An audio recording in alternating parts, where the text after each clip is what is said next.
What's up, guys? Today we're going to talk about something super important, personal finances. Yes, I know, it sounds boring, but hear me out for a moment. When was the last time you thought about your financial future? Have you ever wondered if you will have enough money when you retire? How will you pay for your children's education? Or what would you do if you got sick and couldn't work? It's not about becoming millionaires overnight, but to have a quieter life without so many worries about money. In this video, I'm going to share with you some financial tricks I learned on my travels around the world and that anyone can apply. So sit back, grab a notebook, and get ready to transform your financial future today. First things first, guys. Before we start talking about investments, budgets, and all that, we need to know where we are starting from. It's like when you travel to a new place, the first thing you do is locate yourself on the map, right? Well, it's the same with your finances. You need to know where you are starting from in order to chart a course toward your financial goals. And this is where our best friend comes in: net worth. Don't be scared, it's nothing out of this world. Your net worth is simply the difference between your assets and your liabilities. Or in simpler words, what you have minus what you owe. To calculate it, make a list of all the things you own that have value: your house, your car, your savings, investments, etc. These are your assets, your financial superpowers. Next, make a list of all your debts, loans, credit cards, etc. These are your passives, the villains you have to defeat. Subtract your liabilities from your assets and voila, there you have your net worth. If the result is positive, congratulations, you are on the right track. But if it's negative, don't worry. Don't worry, that's what we're here for, to learn how to turn things around. So there you have it, crack. Let's get to work. Calculate your net worth and start taking control of your financial future. Now that you know your best friend, net worth, it's time to meet your worst enemy: small expenses.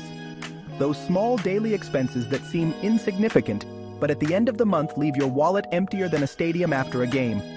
To defeat these silent villains, we have to become financial detectives and track every cent that leaves our pockets. Today, there are digital tools that make expense tracking easier than ever. Mobile apps, websites, even extensions for your browser. The options are endless. The important thing is to find a tool that fits your lifestyle and allows you to record your expenses quickly and easily. At first, you can start with the most important categories: housing, food, transportation, leisure, etc. Once you have a general idea of where your money is going, you can start getting more specific. It's like magic, but with your finances. Okay, guys, we already know our best friend. We have unmasked our hidden enemies. Now it's time to create our own master plan: the budget. A budget is nothing more than a plan for your money, a roadmap that will help you achieve your financial goals while enjoying the journey. Think about it this way.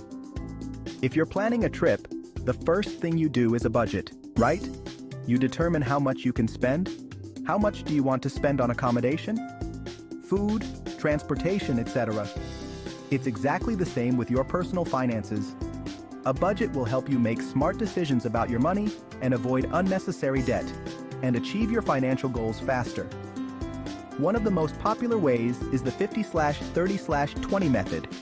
That is, allocate 50% of your income to your basic needs, 30% to your wishes, and 20% to your savings and investments.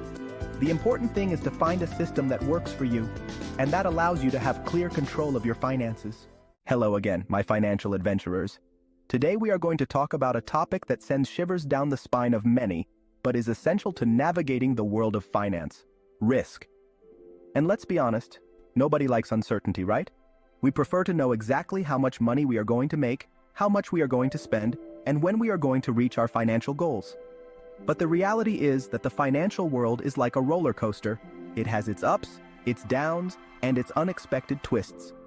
Risk is inherent in any investment, whether you're buying shares in a company, investing in real estate, or simply putting your money into a savings account. There is always the possibility that things will not turn out as you expected, and that you will lose some or all of your investment. But be careful, risk is not necessarily a bad thing. In fact, risk can be your best friend if you know how to manage it. Think of it this way: The greater the risk, the greater the potential reward. The key to managing risk is to understand it, know your own limits, and make informed decisions. The more you know about risk, the better prepared you will be to confront it and take advantage of the opportunities that come your way.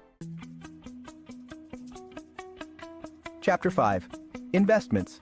Make your money work harder than you do. All right, guys. Now that we've mastered the basics of personal finance and learned how to manage risk like a champ, it's time to move on to the next level, investing. Because let's face it, keeping your money under your mattress isn't going to make you rich. If you want to grow your wealth and achieve financial freedom, you need to put your money to work for you. Investing is like planting a seed. It takes time, patience, and care. But if you do it right, the rewards can be incredible. There are endless investment options, from the most traditional ones such as stocks and bonds, to the most innovative ones such as cryptocurrencies and crowdfunding. The important thing is that you choose investments that fit your risk profile, your financial objectives, and your time horizon. If you are just starting out, I recommend that you opt for low-risk investments such as index funds or ETFs. They are like investment baskets that allow you to diversify your money across a wide variety of assets, reducing the overall risk of your portfolio. So, don't be left behind. Start investing today and build the financial future you've always dreamed of. Chapter 6. Credit. Use it to your advantage, not against you. Hello, my financial geniuses. In this final chapter, we are going to talk about a topic that can sometimes be a little confusing, but is essential to building a solid financial future. Credit. Credit is like a double-edged sword. If you use it responsibly, it can be a very useful tool in achieving your financial goals. But if you use it irresponsibly, it can become a heavy burden that drags you into a hole of debt from which you will have a hard time getting out. The first thing you should know is that credit is not free money. When you use a credit card or take out a loan, you are borrowing money that you will have to pay back with interest. The key to using credit to your advantage is to use it strategically and responsibly. For example, you can use a credit card to make large purchases and then pay it off in full at the end of the month to avoid paying interest. You can also use credit to build your credit history, which will allow you to access better interest rates on future loans. Remember, credit can be a great ally on your path to financial freedom, but only if you use it responsibly. Y eso es todo, cracks. I hope you found these tips helpful and that you feel more motivated than ever to take control of your personal finances. Remember, the key to improving your financial knowledge is to start now and never stop learning. So grab a book, subscribe to a financial blog, or talk to an expert. When you start out, it's important to be realistic. Don't try to bite off more than you can chew, otherwise you risk feeling overwhelmed. Instead, choose one or two financial goals and direct your energy towards its achievement. Thank you very much for watching this video. If you liked it, give us a like and subscribe to see more content like this. Take care and see you next time.